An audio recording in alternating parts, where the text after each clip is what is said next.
Di tahun 2026, di saat ini nih, banyak suami dan istri dia sama-sama berpenghasilan, tapi masih aja khawatir, masih aja takut tentang PHK, cicilan, dan biaya sekolah. Padahal dulu satu penghasilan bisa buat beli mobil, beli rumah, dan ngurus keluarga. OECD dia menyebut kelas menengah ini lagi under pressure karena kenaikan gaji di bawah kenaikan biaya hidup. Artinya bukan karena orang-orang modern ini kurang kerja keras, tapi sistem ekonominya emang udah berubah, emang udah beda sistem ekonominya.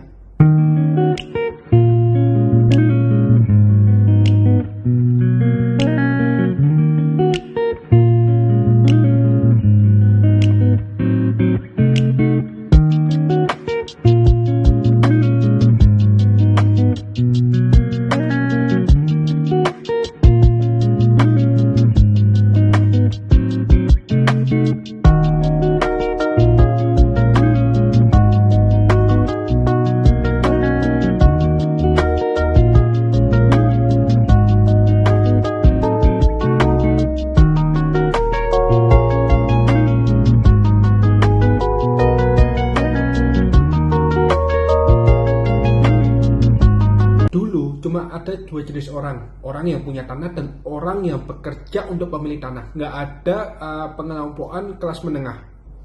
Di abad pertengahan di Eropa, mayoritas orang itu berprofesi sebagai petani, buruh, dan rakyat miskin. Yang kaya hanyalah bangsawan dan kerajaan. Tapi cerita itu berubah saat revolusi industri datang. Mesin digantikan tenaga manusia dan untuk pertama kalinya dalam sejarah muncullah kelas menengah. Pegawai, guru, teknisi, pedagang, akuntan, dan pegawai bank. Mereka tidak cukup kaya untuk dibilang elit, kalangan elit, tapi mereka juga nggak semiskin buruh kasar. Dan inilah cikal bakal terjadinya kelas menengah. Data sejarah menunjukkan di Amerika Serikat pada tahun 1820 sekitar 70% tenaga kerja masih bekerja di sektor pertanian. Tapi setelah revolusi industri ini datang, angka itu turun drastis digantikan pekerja kantoran serta industri. Artinya kelas menengah itu bukan lahir karena tiba-tiba orang sukses, tapi karena sistem ekonomi membutuhkan manusia terdidik untuk menjalankan mesin kapitalisme. Banyak orang berpikir sekolah diciptakan supaya manusia pintar, tapi sejarah mencatat lebih kompleks daripada itu. Saat revolusi industri berkembang, pabrik nggak cuma perlu tenaga, tapi SDM yang disiplin. Disiplin yang dimaksud di sini adalah datang tepat waktu, menaati peraturan, bisa membaca, bisa menghitung, dan bisa bekerja belasan jam tanpa membantah. Makanya sistem sekolah modern ini muncul, jam masuk, bel istirahat, seragam, kurikulum standar mirip pabrik. Menurut UNESCO, angka pendidikan global ini mulai meningkat setelah era industrialisasi karena negara sadar ekonomi modern perlu masyarakat yang terdidik. Kelas menengah bukan cuma lahir dari uang, tapi juga sistem pendidikan yang dirancang untuk memenuhi kebutuhan ekonomi. Dulu yang punya sepeda motor, rumah, dan perusahaan besar hanyalah orang kaya. Tapi semua cerita itu mulai berubah sejak abad 20. Di abad 20 muncul cicilan rumah, kredit motor, kartu kredit, dan pinjaman usaha. Dampaknya apa?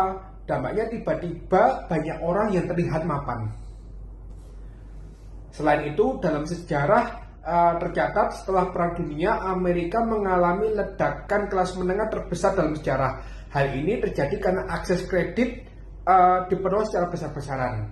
Fakta yang menyedihkan adalah kelas menengah ini hidup dari hutang. Mereka kelihatannya kaya, tapi yang nggak banyak orang sadari, penghasilan mereka sudah habis sebelum gajian. Maka lahirlah fenomena baru, kelas menengah ini yang sibuk menjaga citra hidup stabil padahal dia ini tertekan secara finansial. Negara yang stabil adalah negara yang jumlah kelas menengahnya itu kuat karena dia penggerak roda ekonomi utama, konsumen terbesar, dan pembayar pajak terbesar. Kenapa aku bilang kelas menengah ini roda penggerak utama? Karena dia beli rumah, dia sekolah, dia cicil kendaraan, belanja rutin. Bank Dunia berkali-kali menyebut pertumbuhan kelas menengah ini berkorelasi positif terhadap stabilitas ekonomi dan politik suatu negara. Makanya hampir semua negara dia ingin memperbesar kelas menengahnya. Tapi ironisnya posisi kelas menengah itu tidak gampang. Dia tidak miskin tapi dia juga tidak aman. Tidak aman dari rasa takut turun kelas atau downgrade. kehilangan pekerjaan, dan naiknya biaya hidup. Dan ketakutan inilah yang membuat dia bekerja tanpa henti hanya untuk mempertahankan kelas sosialnya. Dulu kelas menengah tumbuh karena industri, tapi sekarang kelas menengah tertekan karena teknologi. AI menggantikan pekerjaan administrasi dan otomatisasi menggantikan tenaga manusia. Selain itu, living cost juga naik. Kenaikan daripada living cost ini lebih daripada gaji. Data OECD menunjukkan dalam beberapa dekade terakhir kelas menengah ini mengalami penyusutan yang sangat drastis. Artinya apa? Status aman yang dianggap stabil sekarang udah nggak pasti lagi. Inilah fakta yang mungkin paling penting. Kelas menengah bukan lagi identitas paling permanen, tapi dia bisa naik, tapi juga bisa turun kapan aja. Maka dari itu, di era sekarang bertahan hidup nggak cukup dengan kerja keras. Manusia perlu mengelola uang, membangun aset, mencari tambahan income, dan memahami bagaimana sistem ekonomi bekerja. Kalau enggak, mereka tetap bekerja hanya untuk mempertahankan status sosialnya.